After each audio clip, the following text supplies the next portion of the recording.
Well, Paul Finebaum is predicting who will be the next head coach at Alabama, and that would be when Nick Saban either retires or gets fired. I think we know which is more likely than the other. And here's what he had to say.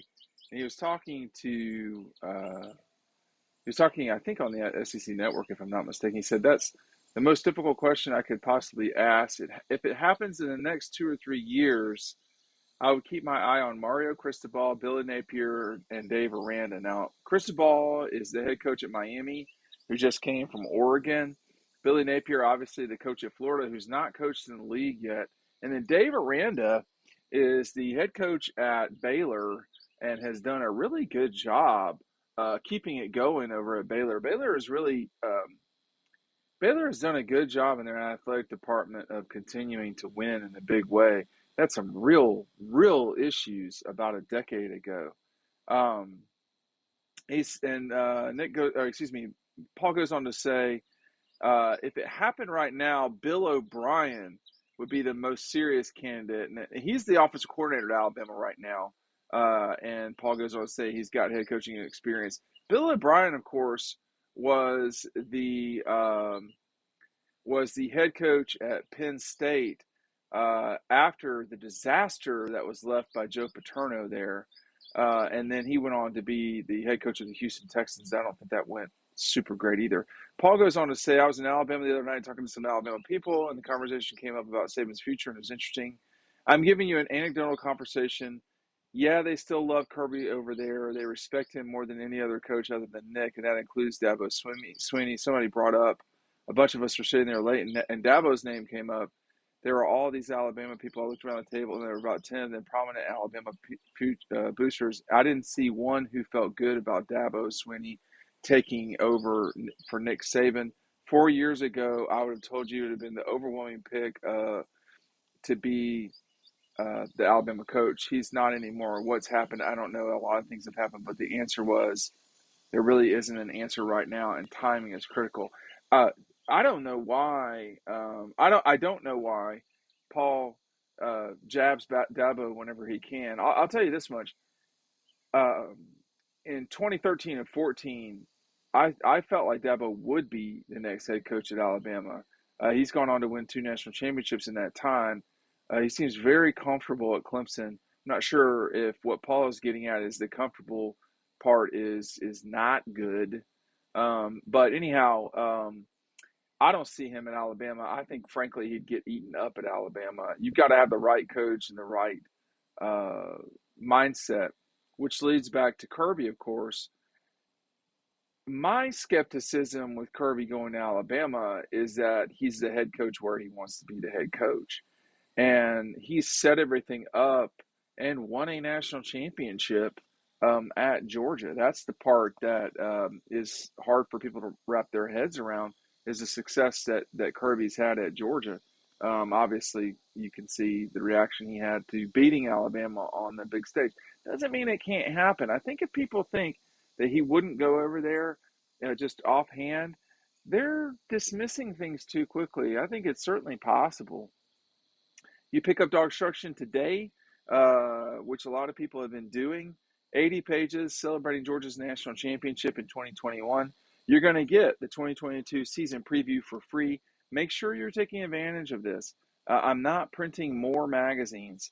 So when I get to the point where I'm out of the magazines, I'm out. So take advantage of this today. We've got exclusive stuff in here that you're just not going to read anywhere else. I can flip through the magazine real quick. I'm not as good at holding it up as the book because it's a magazine. So you get DAWGSTRUCTION, you get the magazine for free. Take advantage of that today.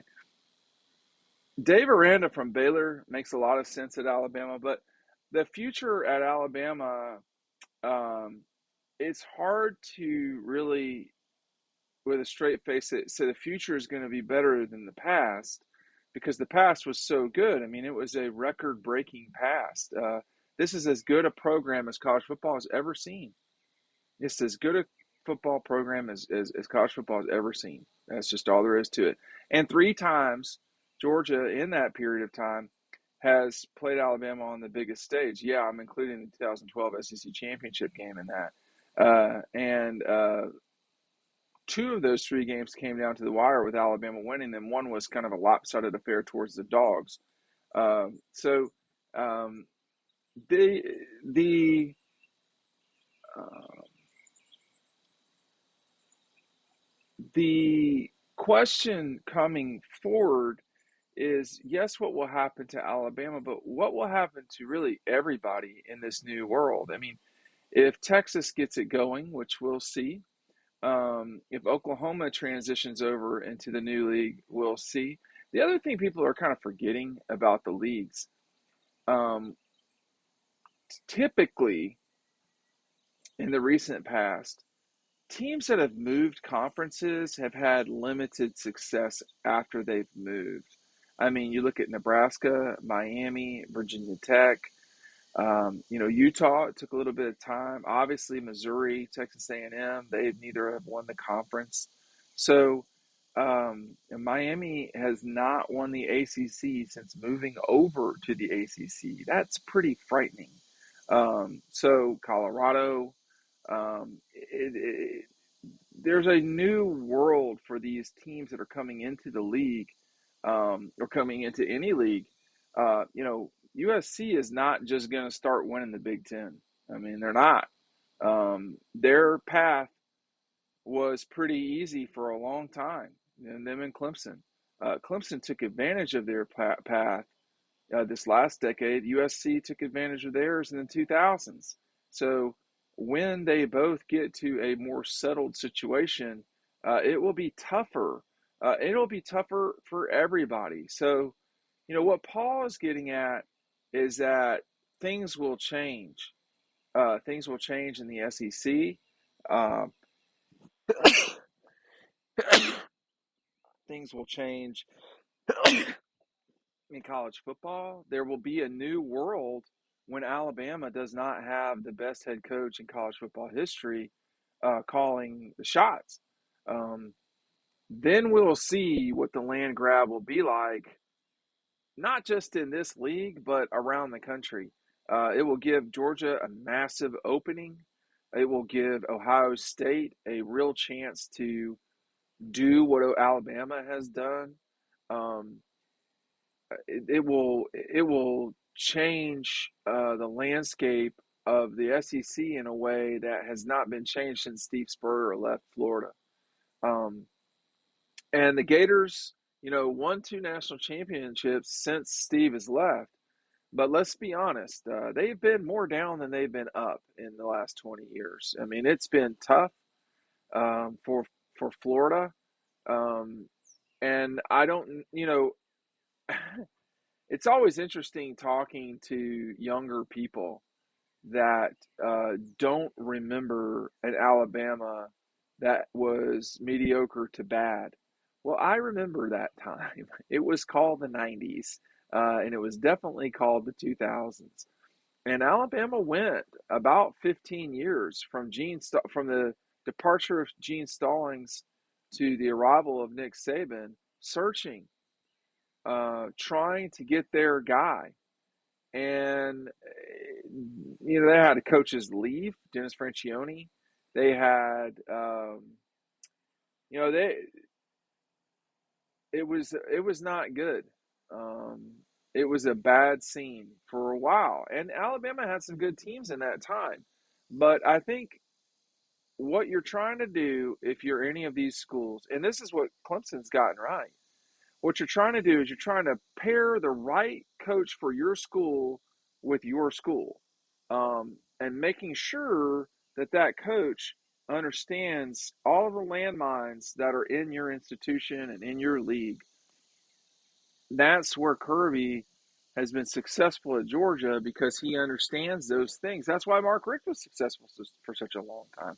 Those things, and the fact that they were both good coaches. Um, for for the other coaches that have been in Alabama, it's not been the right fit, and that's going to be the challenge. Texas, Alabama, Miami, USC, Georgia. We've seen those schools be down, if you want to call it that. We've certainly seen them be up. Um, Does anyone remember Clemson before Dabo won the national championship? I do, and it wasn't that impressive. Okay, it was getting your ass beat by West Virginia in the Orange Bowl by 40 or whatever it was. Does anybody remember? Well, Auburn is a great example. Just getting the right coach at the right place is critically important. So, what the future will be at Alabama, we don't know. I'm expecting Kirby to sign an extension sooner than later. Now that we're past the fourth, I thought it would be near Memorial Day, but I do expect it to be certainly sometime before the end of this season. And my expectation is that will probably come before the season starts. But I don't think there's really any notion that he will leave, particularly in the middle of the year right now. But you do want to get that wrapped up so you have stability in your program. And signing him to an extension does not mean that you're preventing him from going to Alabama. That's going to be a choice he will have to make if when that time arises that Nick leaves. The person that follows Nick is going to have the biggest challenge that anyone's had since Steve Spurrier left Florida and maybe since the Bear left Alabama. We'll see how it plays out.